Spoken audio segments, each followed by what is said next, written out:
figuiers, des églantiers et même un saule, quand la nature le dispute au béton. Un paysage insolite et sauvage s'est installé au fil du temps sur le toit de la base sous-marine.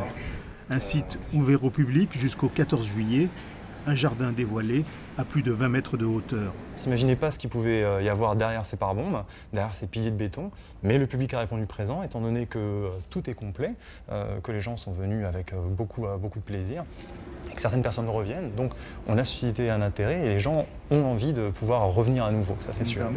Chaque jour, près d'une centaine de visiteurs viennent découvrir ce lieu mystérieux.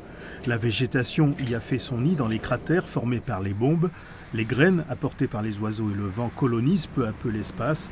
Un jardin aromatique a été installé, signe que l'homme a aussi sa place sur l'édifice. Qu'est-ce que peut devenir cette base sous-marine? Qu'est-ce que peuvent devenir ces toits? On n'est pas encore dans la construction pragmatique d'un projet qui est déjà défini, mais on réfléchit et présenter d'une certaine façon ces jardins insolites, montrer certaines plantes qui pourraient y pousser, ça nous permet de réfléchir et ça permet aussi aux Bordelais et aux gens qui aiment bien ce site d'imaginer ce que pourrait être ce lieu dans le futur.